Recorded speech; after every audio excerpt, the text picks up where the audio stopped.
Assalamualaikum warahmatullahi wabarakatuh. Al-Fatihah. A'udzu billahi minasyaitonir rajim. Bismillahirrahmanirrahim. Alhamdulillah. Iyyaka na'budu wa iyyaka nasta'in.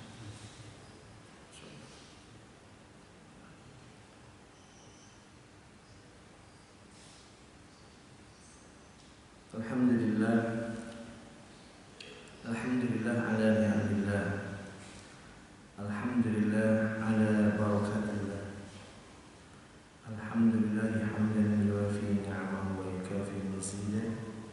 Alhamdulillah rabbil alamin. Asbahna ala fitratil Islam wa kalimatil ikhlas wa ala dini nabiyyina Muhammad sallallahu alaihi wasallam wa ala millati abina Ibrahim hanifan wa ma kana minal musyrikin. Raditu billahi rabba wa bil islam dinan wa bi Muhammadin nabiyyan wa rasulah. Asyhadu an la ilaha illallah wa asyhadu anna Muhammadar rasulullah. Allahumma shalli ala sayyidina Muhammad wa ala ali Muhammad. Amma ba'du. Bapak-bapak, para jemaah Masjid Al-Ukhuwah, Masjid Al-Ukhuwah, persaudaraan. Mudah-mudahan kita senantiasa dalam ukhuwah karena Allah Subhanahu wa taala. Amin. Karena ukhuwah itu satu hal yang mendasar bagi keberlangsungan Islam.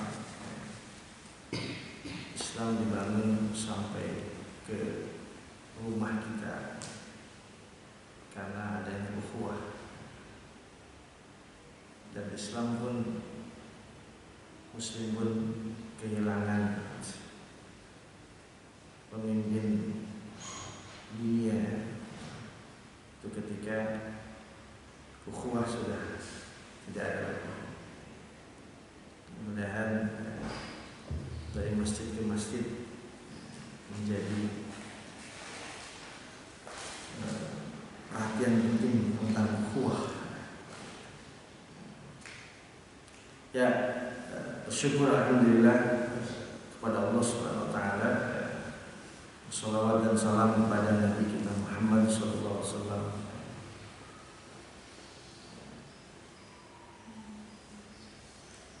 Situasi muslim yang sedang diusik, keduanya pemimpinnya Muhammad SAW.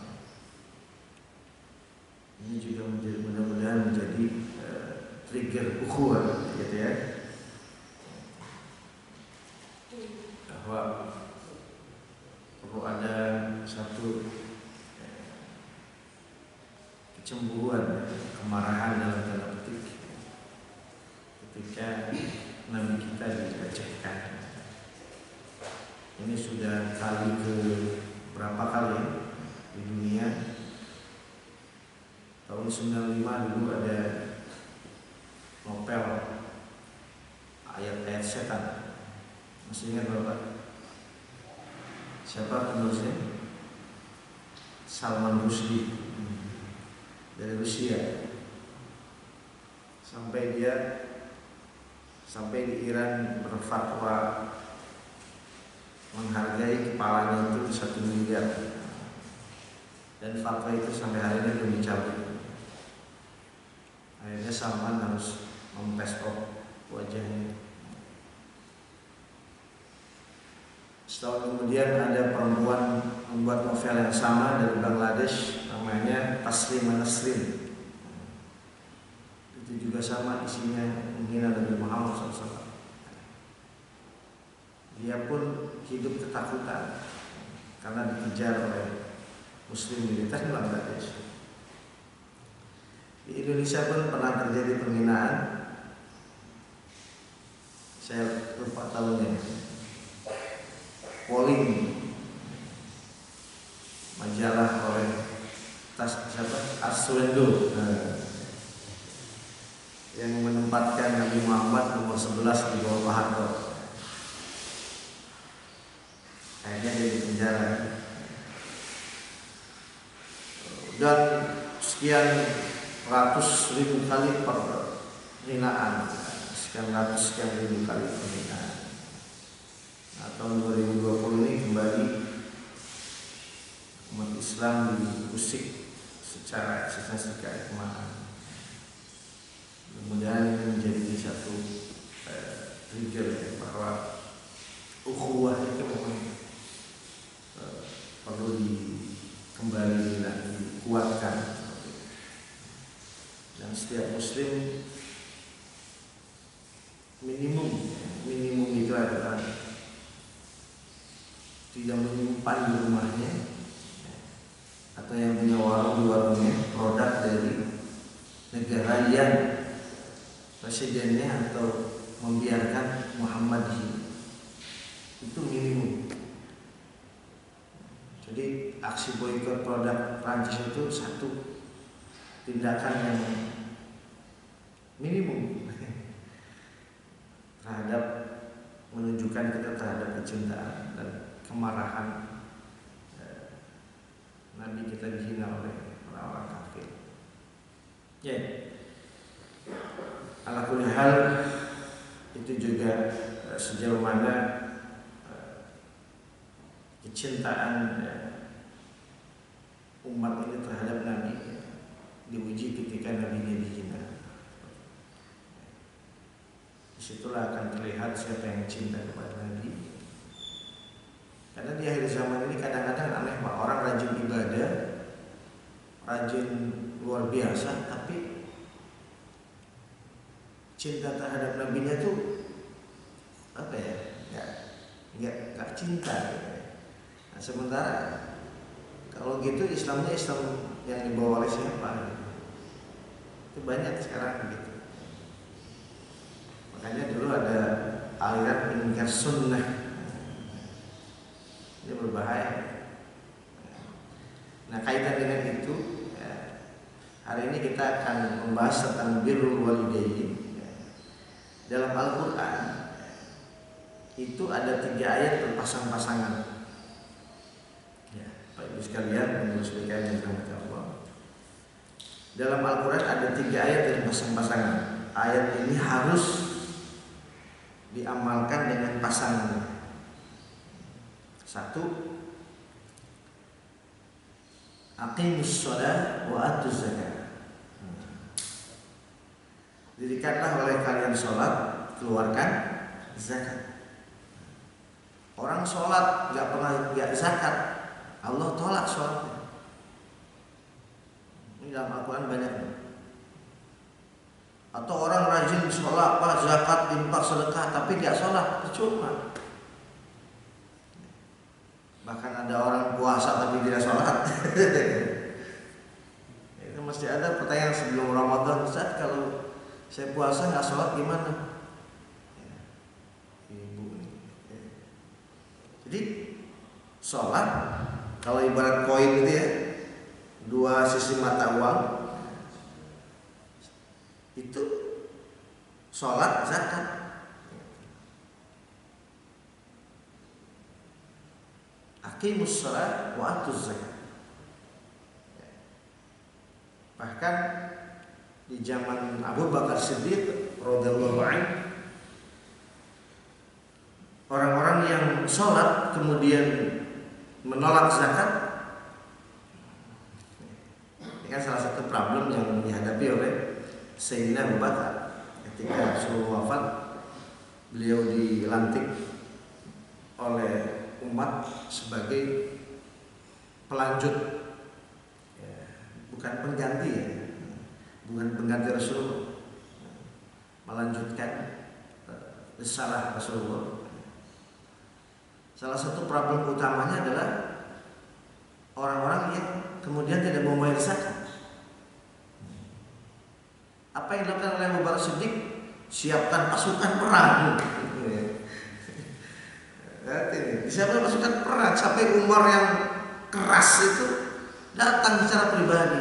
Wahai sahabatku, apakah harus dengan cara ini? engkau bertindak terhadap orang yang tidak bayar zakat? Bukankah engkau sahabat nabiku yang begitu lembut?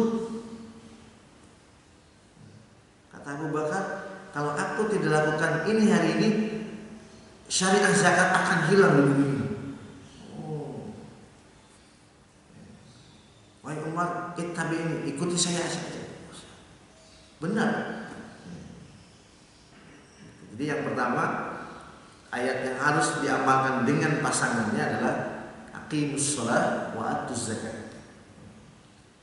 Yang kedua, atiullaha wa atiur rasul.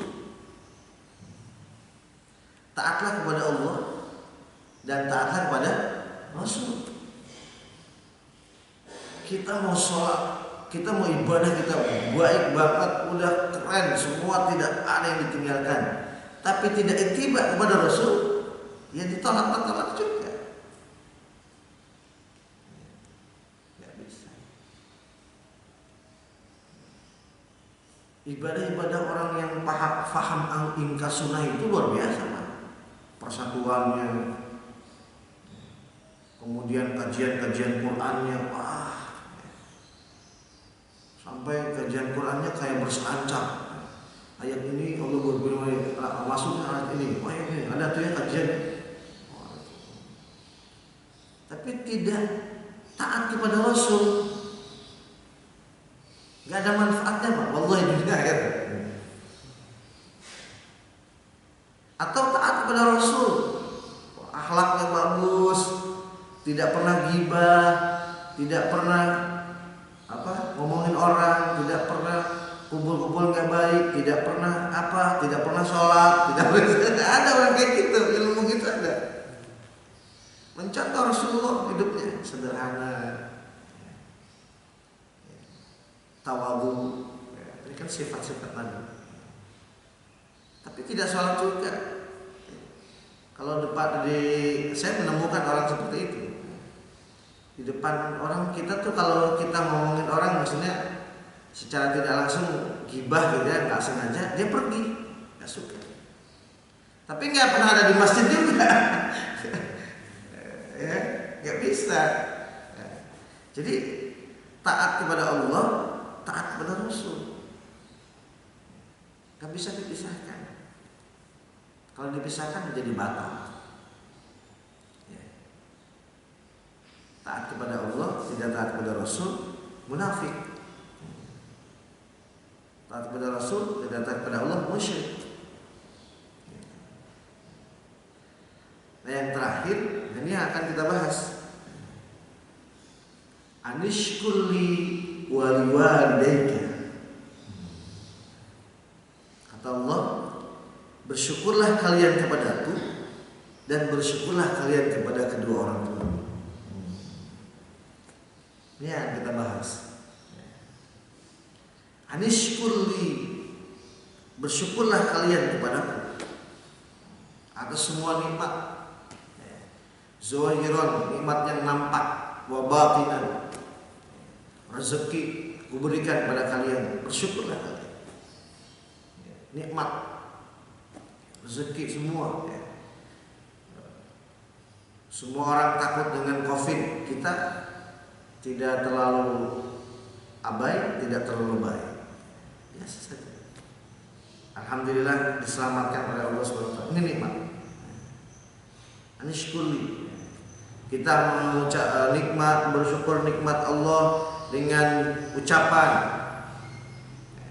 alhamdulillah, dengan istighfar, berbanyak istighfar, ini cara bersyukur ya.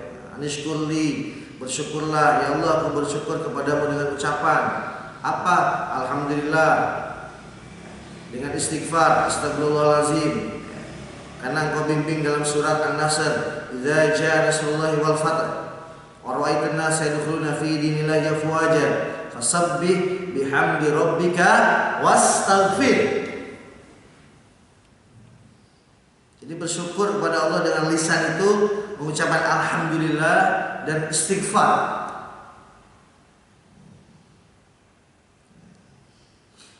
Yang kedua dengan perbuatan, mencari ilmu, bersedekah, bersilaturahmi. Ini adalah cara kita bersyukur dengan tindakan. Nishkurli wali walidayka.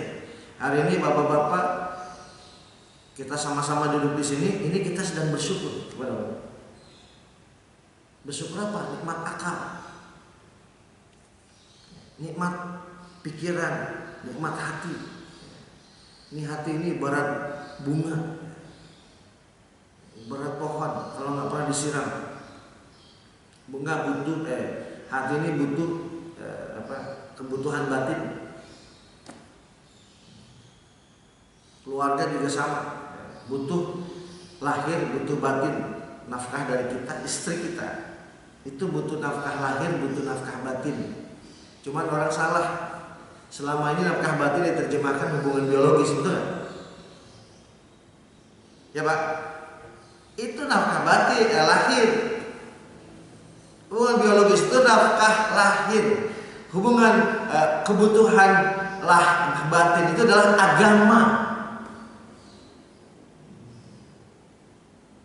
Kita mengajarkan anak kita Islam, kita masukin anak kita cara wudhu yang benar. Istri kita lihat wudhunya udah benar apa belum, sholatnya bagaimana, kita berikan pelajaran. Itu yang disebut dengan nafkah batin. Jadi hubungan biologis itu nafkah lahir. Nah, kemudian bersyukur dengan doa. Doa ini diajarkan Rasulullah kepada Mu'adz bin Jabal. Allahumma inni ala dzikrika wa syukrika wa husni ibadatika. Ini cara bersyukur dengan doa. Jadi bersyukur itu ada dengan ucapan, dengan perbuatan, dengan doa.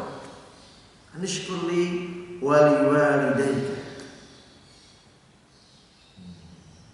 Nah, kata Allah, bersyukurlah kalian kepada aku dan bersyukurlah kalian kepada kedua orang tuamu. Sama cara bersyukur kepada Allah dengan kepada orang tua kita. Pertama dengan ucapan. Sama. Kalau kepada Allah, alhamdulillah, astagfirullah. Kepada kedua orang tua kita, kul khairun. Berkatalah yang baik. Bahkan kata Allah, wala taqul lahuma uff. Jangan kalian berkata kepada orang tua kalian. Jangan. Nah, ini bersyukur kepada orang tua dengan ucapan. Tanya kabar. Berilah ucapan yang terbaik. Jangan meninggikan suara kita di atas suara orang tua kita. Terutama di saat orang tua kita pendengarannya sudah mulai berkurang. Janganlah berteriak, dekati telinganya. Ini bersyukur kepada orang tua kita dengan ucapan. Dengan ucapan kita. Bapak-bapak sekalian, ketahuilah kita ini milik ibu kita. Jangan sampai istri kita menghalangi kita berbuat baik pada ibu kita. Kejadiannya banyak ya. Suami terhalangi berbuat baik kepada ibu. Jadi sama kepada orang tua bil qaul, ucapan. Makanya dalam Al-Quran ada 6 etika komunikasi. Mobil khususan kepada kedua orang tua. Apa kata Allah? Wa qulu qawlan sadida, berkatalah dengan perkataan yang baik. Dipilih kata-kata yang terbaik ketika bicara kepada orang tua. Insyaallah. Cari kata-kata yang pas. Wa qulu qawlan layyina, berkatalah kata-kata yang lembut. Kata-kata yang lembut, yang indah.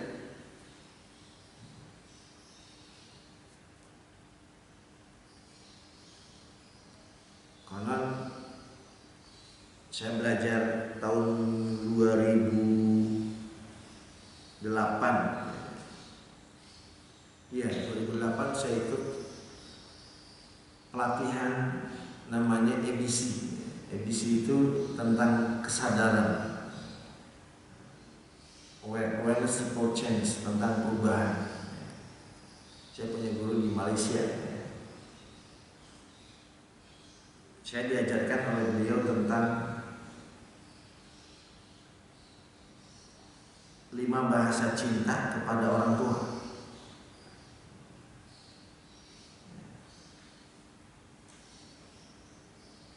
Jadi standarnya kita punya 5 bahasa cinta kepada orang tua. Pertama adalah qaulan layyin, kata-kata indah.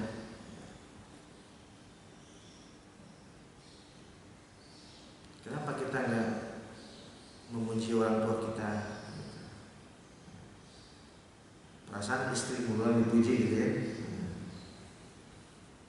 Saya dulu waktu almarhumah ibu saya masih ada gitu Pak. Kalau saya tuh tinggal di Cibinong, kalau ke rumah ibu saya suka masakin, masakan ibu saya puji. Aduh, saya kan banyak umi. Kalau masakan umi itu kayaknya nggak bisa berhenti makan, seneng dia.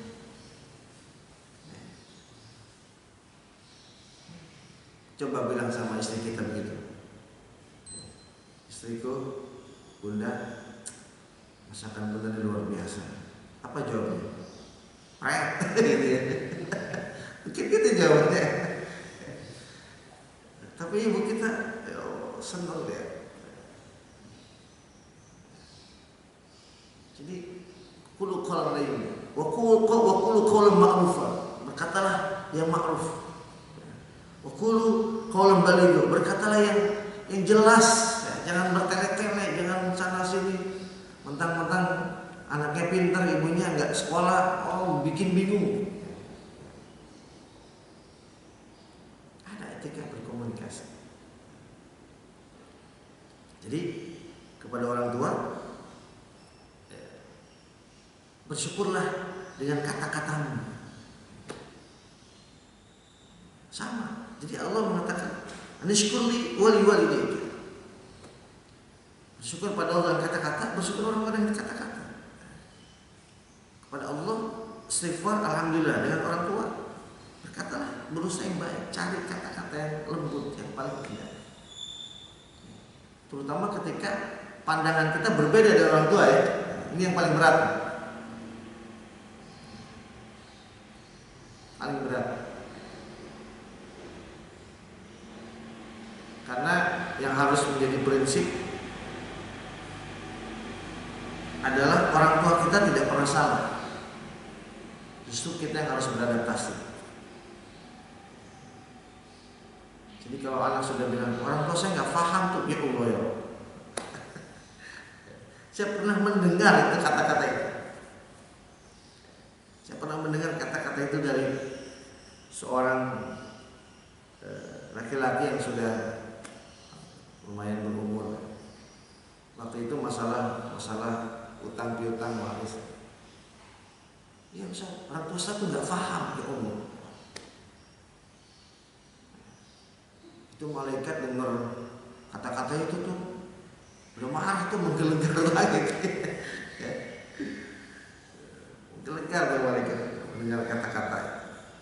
Bukan orang tua yang tidak paham, kitanya belum memberikan pemahaman yang benar dengan cara yang benar. Nah, sama yang kedua, berwil walidain kepada orang tua dengan perbuatan. Dengan perbuatan. Kepada Allah tadi bersedekah. Sekarang sedekah yang paling utama pada siapa? Saya tahu. Sedekah yang paling utama kepada siapa? Di antaranya orang tua. Nomor satu sebagai guru kita ngaji, ulama. Yang kedua orang tua. Jadi orang tua ini anfiqu mimma razaqnakum min qabli an ya'tiyakumul maut fa yaqulu rabbi law akhartani ila ajalin qarib fa asaddaqu wa akum minas sholihin. Sedekahlah pada siapa? Pada orang tuamu. Jangan zakat, ini jangan salah paham. Ustaz, boleh nggak bayar zakat ke orang tua? Dosa membayar zakat ke orang tua. Zakat itu tazkiyah. Allah ajarkan, khawatir di hartamu ada yang tidak halal 100%, maka keluarkan zakatnya. Makanya keturunan Rasulullah tidak boleh dapat zakat. Ahlul bait itu nggak boleh dapat zakat. Khudh min amwalihim shadaqatan tutahhiruhum wa tuzakkihim biha. Ambillah harta mereka. Khudh bil amar. Ambil harta mereka. Khudh min amwalihim. Ambillah min amwalihim. Nah, ini bahasa Quran. Min amwalihim. Bukan khudh amwalahum. Ambillah harta mereka, bukan, tapi khudh min amwal. Ambillah sebagian harta mereka. Tutahhiruhum, yang bisa mensucikan. Wa tuzakkihim biha, dan membersihkan dengan harta itu. Jadi anak durhaka yang kasih orang tua zakat. Orang tua itu bukan kasih zakat, beri dia sedekah, infak yang rutin.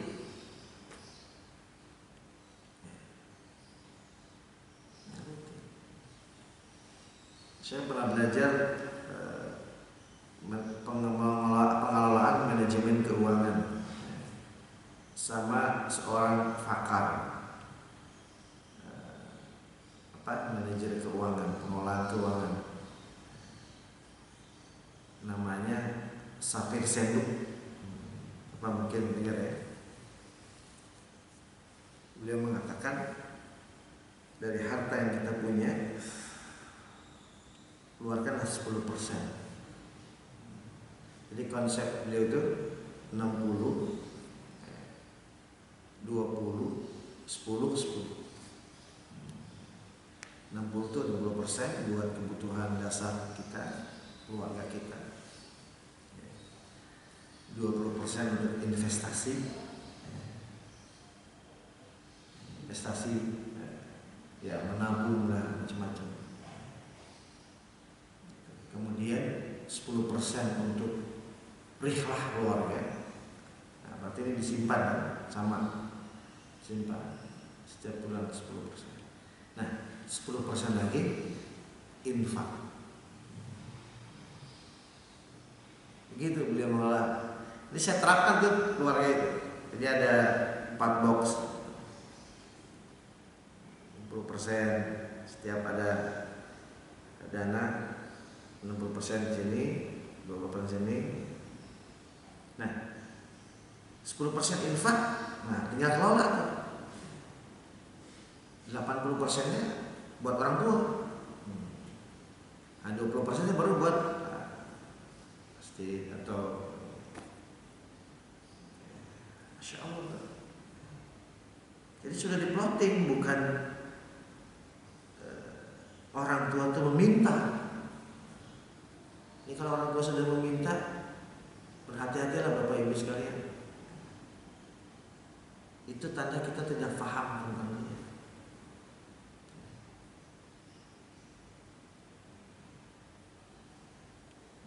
Wallahi, saya ketika masih bujangan, pertama kali saya mengajar di sebuah sekolah, waktu itu saya masih ingat pertama kali gajian saya kasih ke ibu saya.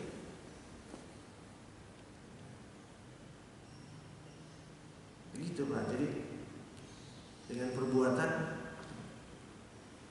tiru aja.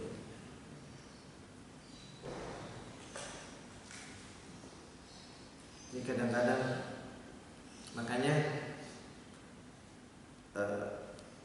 kita sebagai orang tua ya, kalau ini banyak pertanyaan, gimana memberikan pemahaman anak untuk birrul walidain? Ya sampaikan Pak. Anak-anak saya usia SMP kelas 3 itu saya ajak bicara langsung. Anak saya yang pertama udah kuliah sekarang semester 1. Dulu SMP saya ajak bicara. Nah, kamu harus berbakti sama ayah sama bunda. bil walidain ini bukan kemauan ayah sama ibu, tapi perintah Allah. Diengkel tuh. Durhaka kamu kepada ayah bunda, jahanam. Gitu Pak. Jadi kerekam. Jadi bil walidain itu bukan keinginan ayah bunda saya, bukan, tapi keinginan Allah. Ancamannya. Jadi ketika anak sudah biasa diajak bicara, berbicara, komunikasi, pemahaman, berikan pemahaman. Jadi anak tidak kurang ajar sama orang tua.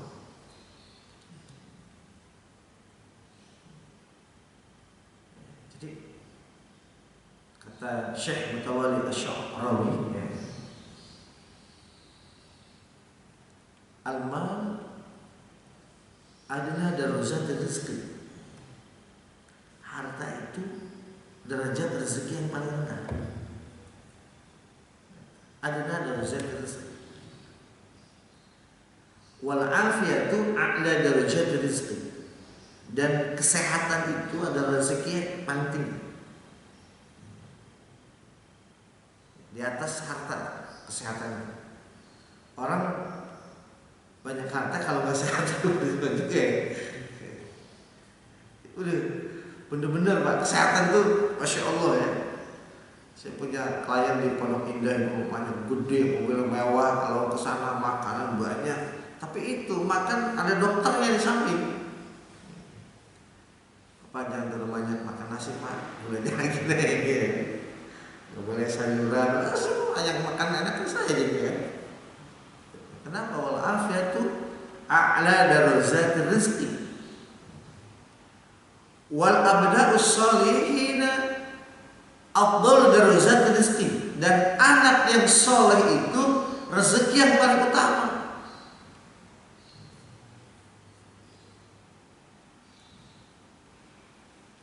Abna'us sholihin, anak soleh dan soleh itu rezeki yang paling utama. Kenapa? Dengan anak soleh enggak ada harta, orang tua akan dapat harta. Orang tua akan dijaga kesehatan. Bahkan ketika orang tua sakit, anaknya rebutan untuk merawat. Yang terjadi sekarang apa? Di rumah kakak aja dulu deh. Atau gimana kalau ibu kita ditaruh di panti asuhan saja? Ya Allah ya Allah.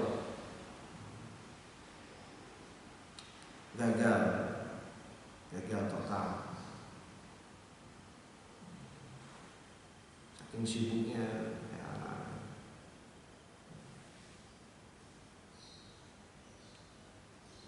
Waridullah Rabbil Alamin huwa tamam rizqi. Dan ridha Allah Subhanahu wa taala itu adalah rezeki yang paling sempurna. Jadi sama Pak. Ada bersyukur pada orang tua kita dengan perbuatan bersedekah. Bersedekah. Yang kedua, birrul walidain kepada orang tua kita dengan perbuatan adalah sil rahim. Sambung tali silaturahmi. Berkunjung. Ya Allah Pak, saya punya sahabat saya sebutin nama perumahannya aja ya, di Bogor Country. Bogor Country itu yang dekat rumah sakit bersalin Bunda Suryati itu Pak. Nah, ada perumahan ya, Bogor Country. Nah, dia punya ibu di perumahan yang dekat itu sebelum Salabeda itu sebelah kanan, jauh tuh ya Pak ya, dari Bogor Country situ. Beliau kerja di Rekin Pak, rekayasa industri.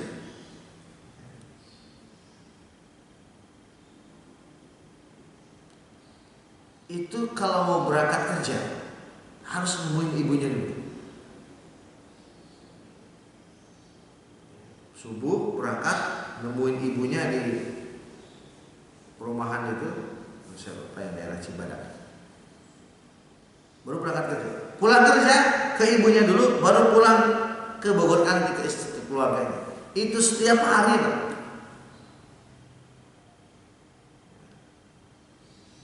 Saya bilang, Pak, itu gimana kalau kesiangan? Kalau saya kesiangan, kira-kira jam 4 saya telepon. Bu, aku nggak berkunjung ya, aku telat. Oh iya, nggak apa-apa, nggak apa-apa. Masya Allah, Pak, setiap hari. Untuk datang ke rumahnya, ya, mencium tangannya, memeluknya, mungkin makan apa, mungkin pulangnya begitu lagi. Itu cukup jauh tuh. Ya. Ini perbuatan, ya, nyenengin orang tua. Apa yang bisa kita lakukan? Ya, berkunjung. Sampai kita kan sudah berinfak nih buat orang tua. Nah, orang tua kita tidak ada, sudah meninggal. Nah, jangan berarti alhamdulillah orang tua udah nggak ada, infak aman nih. Enggak, dialihkanlah silaturahmi infak ini ke al-am biman silatul ab, paman atau uak kita. Lanjutkan. Uak kita, paman kita nggak ada kakak kita. Lanjutkan, Pak. Yang apa yang kita beri kepada orang tua selama ini, orang tua sudah tidak ada, lanjutkan pada paman bibi kita, uak kita.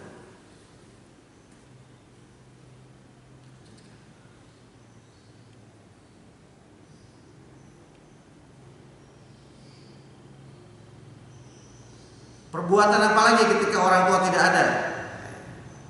Sudah tidak ada. Sirrahima sahibahu, bersilaturahim kepada sahabat-sahabatnya.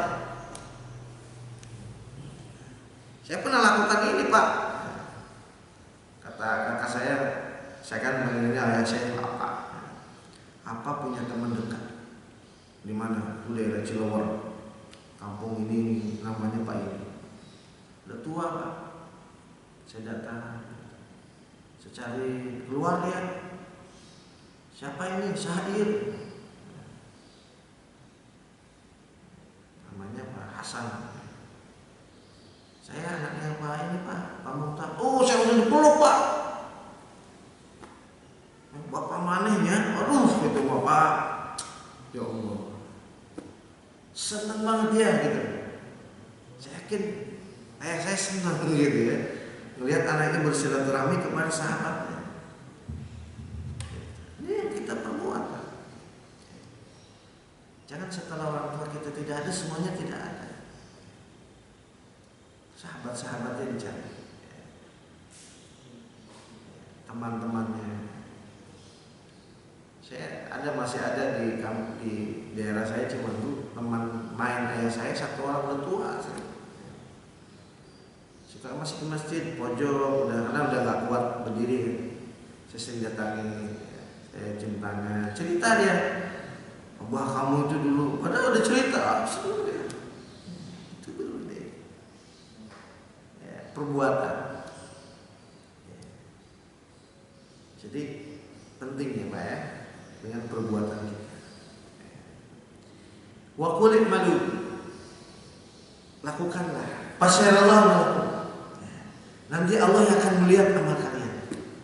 Wa rasuluh, dan rasul, wal mu'minun, dan orang yang beriman. Wasaturaduna ila alimul ghaib wasyahadah, dan akan dikembalikan kalian kepada alam yang nyata dan alam atas perbuatan kita.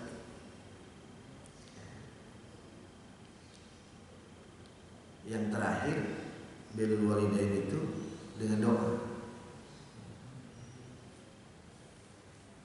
Doanya sangat populer. Rabbi firli wali walidayya warhamhuma kama rabbayani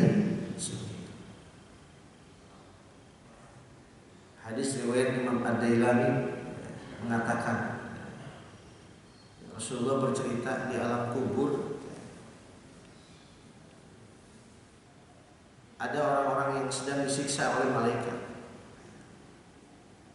tapi ada seorang bapak dan ibu yang semakin jauh dari siksaan itu, semakin diangkat, semakin diangkat, semakin diangkat. Kemudian malaikat itu bertanya kepada Allah, kenapa kami diperintahkan agar mengangkat orang tua ini? Ternyata orang tua ini anaknya di dunia selalu mengucapkan Rabbighfirli wa liwalidayya warhamhuma kama rabbayani.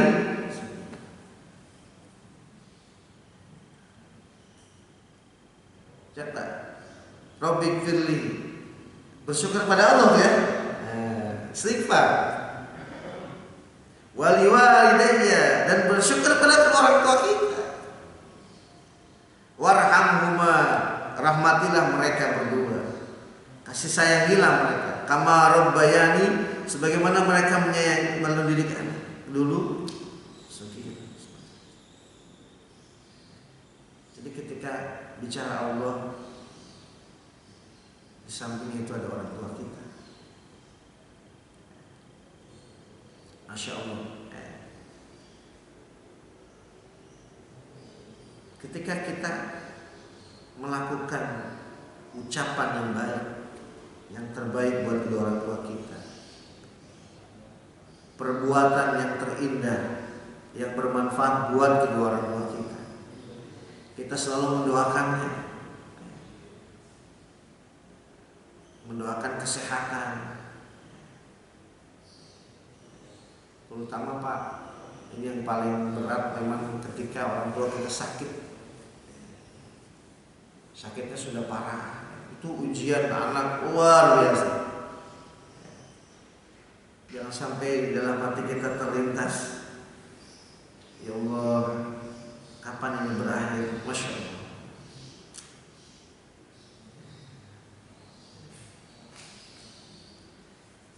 Ustaz, boleh nggak orang tua kami ini udah parah sakitnya, kata dokter harapan hidupnya udah tinggal berapa persen lagi, boleh nggak kami etanasia? Karena kami kasihan, sayang, kami gak tega melihat ayah kami lagi anfal, lagi sakit, kayaknya menderita banget. Kan dokter suka memberikan surat tuh, tanda tangan persetujuan eutanasi, suntik mati. Saya waktu itu ditanya sama jemaah, saya nggak bisa jawab. Saya mau tanya guru saya ini, karena waktu itu udah lama sekali ya, 15 tahun yang lalu. Saya tanya Pak ke guru saya Pak di pesantren Tafaqquh Fiddin, Syekh Nuruddin Marbu Al-Banjari. Saya tanya ke dia, Syekh, begini cerita. Oh, langsung marah Pak. Awalnya dengerin saya ngomong gini, begitu bilang orang tuanya lagi sakit parah, rumah sakit, anaknya ditawarkan etanasia, boleh, langsung begini Pak, mal'un, laknatullah, masya Allah, ya parah dia. Siapa yang lebih sayang dari Allah, daripada Allah kepada orang tuanya? Siapa yang lebih sayang? Biarkan dia dalam sakit, justru Anda doakan dia. Mungkin ada dosa yang belum tertebuskan, Allah berikan sakit. Mungkin ada harta yang belum dikeluarkan, Allah tebuskan dengan sakit. Belum ada kesalahan yang macam, belum ini. Tugas anak, doakan, dampingi. Mal'un, terlaknat anak yang menandatangani eutanasi orang tua. Kan kalau lagi begini sibuk begitu Pak, anak yang sibuk, yang tidak ada jiwa biru aja. Saya masih ingat awal dulu gini dengerin, begitu kalimat itu langsung kamera sampai kalimat mal'un, ya, terlaknat anak yang eutanasi orang tua.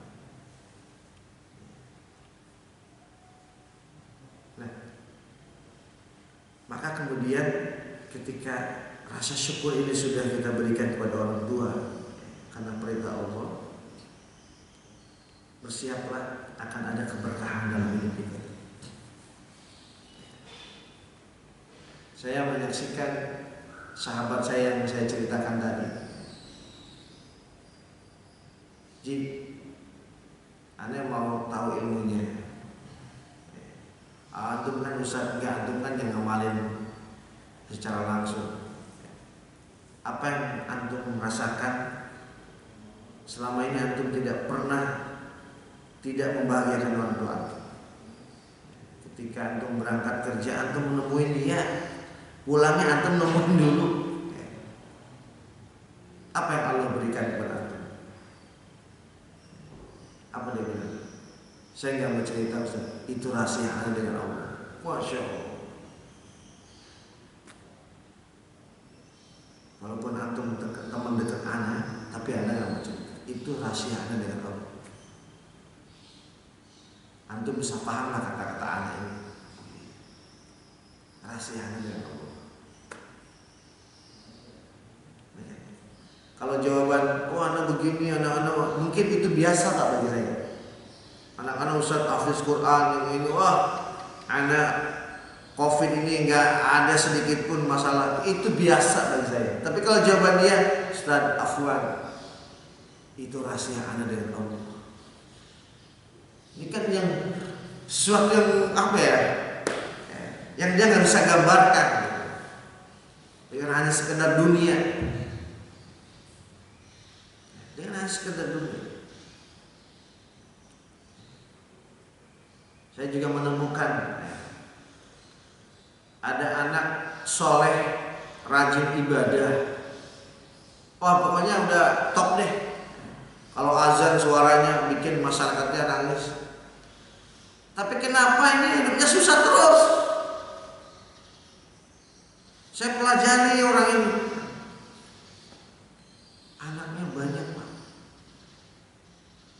Wah pokoknya berat gitu loh. Kenapa? Saya deketin, ngobrol gitu. Terus saya tanya, ini tanah dari siapa? Dia punya tanah di belakang, di rumah dia samping kebun.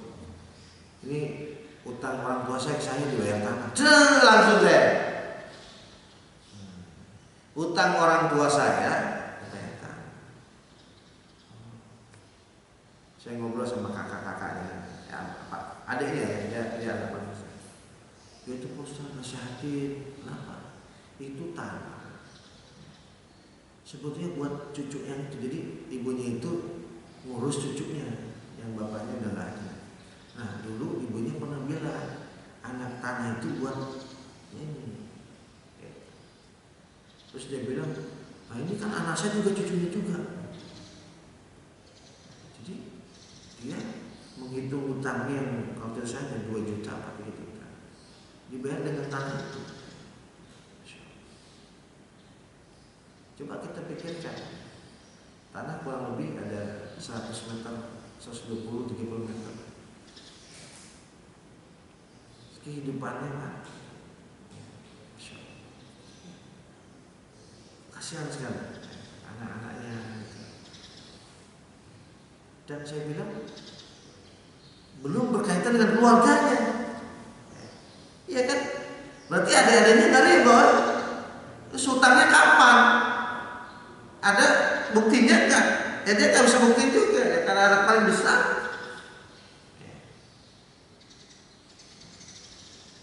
Kan dalam Al-Quran surat Al-Fajr,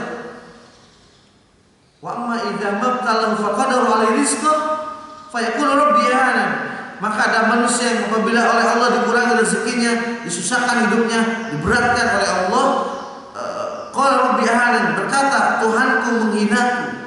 Sial hidup ini, sial mulu. Kata Allah, kalla balla tukrimunal yatim. Bukan itu. Satu, kau tidak memuliakan yatim. Kalla balla tukrimunal yatim. Wala tahadul miskin. Wa ta'kuluna turatha aklal lamma, dan kau curang dengan pembagian harta warisan. Jadi kalau ada orang curang dengan pembagian harta warisan, bersiaplah. Faqadaru alaihi rizqa, Allah akan hilangkan keberkahan rezekinya, kurang dulu. Wa ta'kuluna turatha wa tuhibbuna al-mala hubban jamma, dan orang kalau rakus dengan dunia. 3 yang akan membuat manusia menderita dan susah hidupnya. 1, la tukrimuna al-yatim.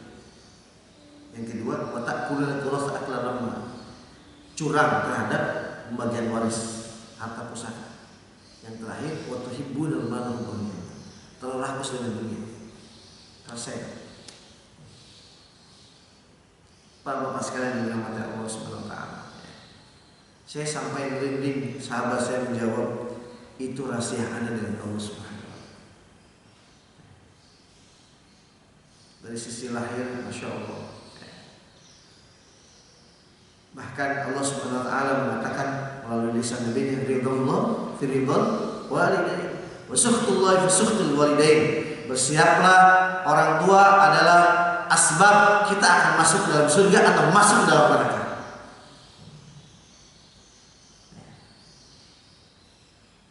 Kita mah apa tuh ya, hidup di akhir zaman. Guru-guru kita juga kadang-kadang berantem gitu ya, ustaz gitu ya, yang kita dengerin ceramahnya. Ini sekelas sahabat Nabi hidup di zaman Nabi, bertemu dengan Nabi, sholat berjamaah ikut pernah bareng banyak bersama berapa kali dengan Nabi, ngaji langsung dengan Nabi. Ketika mau mati dia tidak bisa mengucapkan syahadat. Alhamdulillah. Kisah ini sangat terkenal, sahabat yang bernama Al-Qamah, karena orang tuanya, ibunya tidak ridho. Bahkan ada sahabat yang tidak terkenal, hanya sekali bertemu dengan Nabi, bukan hanya sekali dilihat oleh Nabi, tapi dia tidak berjumpa dengan Rasulullah. Sahabat ini terkenal di langit,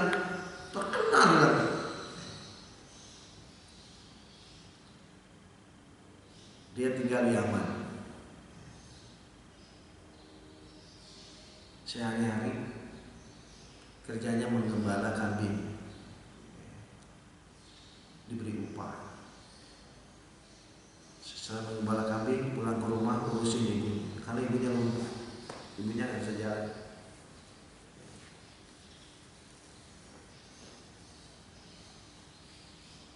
Suatu hari, saking rindunya dengan Nabi, dia ingin bertemu Rasulullah.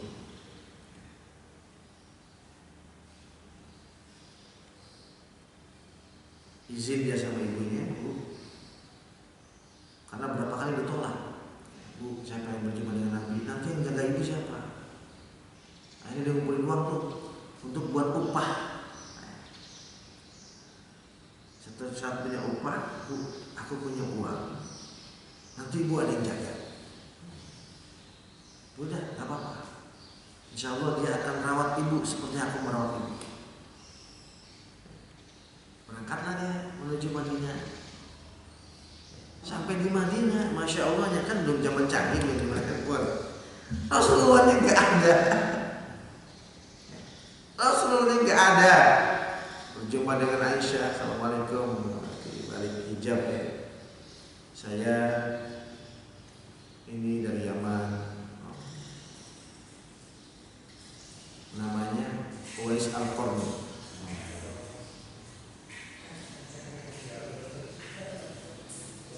Rasulullah sedang pergi, ada urusan strategi perang.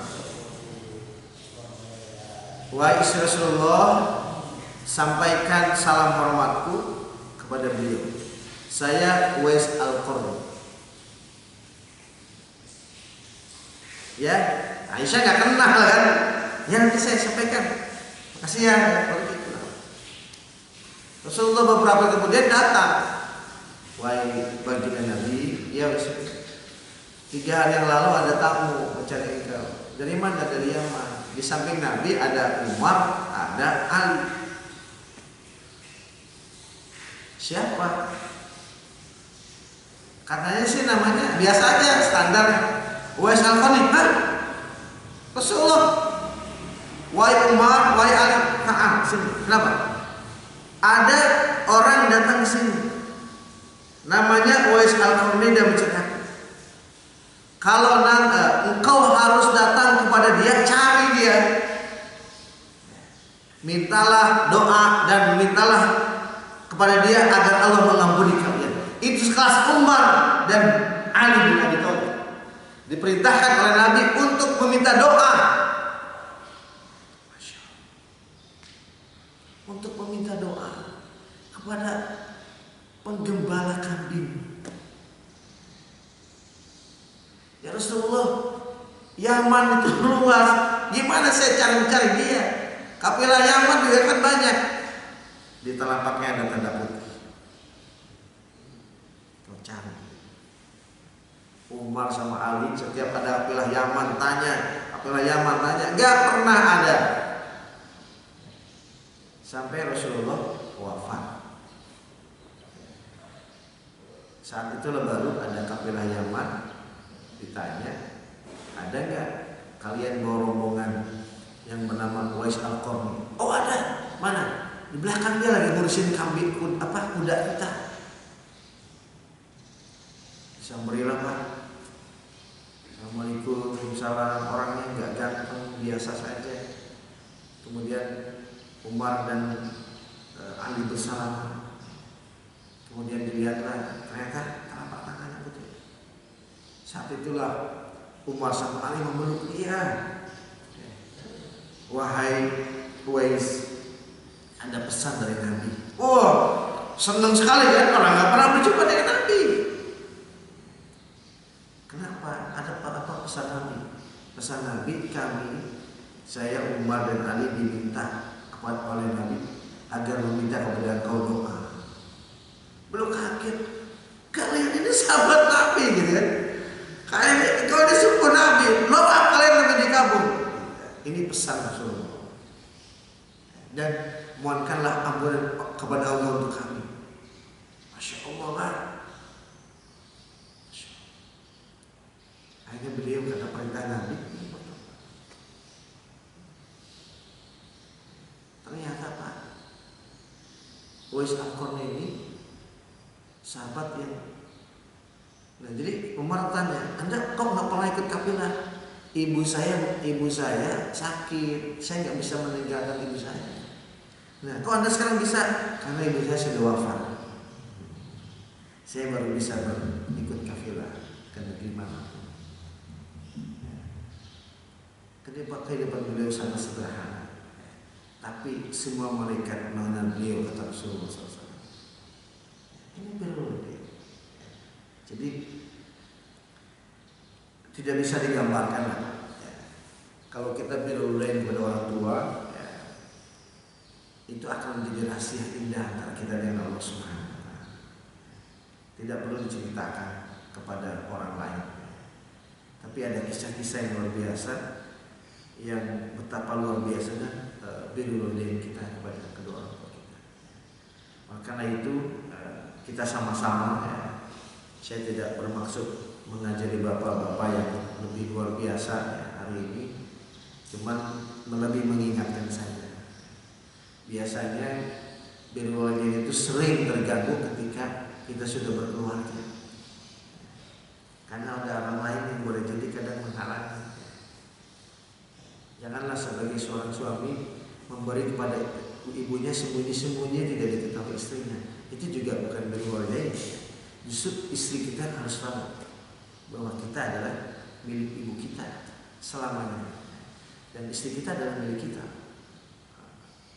Juga kalau kita punya anak perempuan, ketika sudah menikah, kita milik suaminya. Itu harus dijaga. Berikan pemahaman kepada pasangan kita bahwa ibuku adalah, aku milik ibuku selamanya. Engkau baru milik aku bukan milikmu. Tapi berikan pemahaman yang terlalu ekstrim, ntar cerai. Jadi Bapak Ibu sekalian yang dirahmati Allah Subhanahu wa taala, itu saya katakan sekilas tentang birrul walidain kita kepada kedua orang tua kita. Ucapan, perbuatan dan doa. Anishkurli waliwalidayka. Cukup seseorang disebut oleh Allah berterima kasih, bersyukur pada Allah ketika dia bersyukur kepada kedua orang tua. Wallahu a'lam bishawab. Itu yang bisa disampaikan. Sudah masuk waktu syukur kuliah. Mudah-mudahan bermanfaat dan apa yang telah kita lakukan kepada orang tua kita dalam bentuk birrul walidain tidak pernah cukup. Terus selalu ulang, kita sempurnakan. Semoga dengan menyempurnakan birrul walidain, Allah menyempurnakan nikmat-nikmatnya kepada kita sekalian. Amin ya rabbal alamin. Itu aja yang bisa disampaikan. Langsung tutup saja. Baik, kita tutup dengan hamdalah bersama-sama. Alhamdulillahirabbil alamin. Subhanakallahumma wa bihamdik, asyhadu an la ilaha illa anta, astaghfiruka wa atubu ilaik. Wal 'asr, innal insana lafi khusr illa alladziina aamanu wa 'amilus shalihaat wa tawassaw bil haqqi wa tawassaw bis sabr. Shallu 'alan nabiy. Allahumma shalli 'ala Muhammad wa 'ala ali Muhammad. Assalamualaikum warahmatullahi wabarakatuh.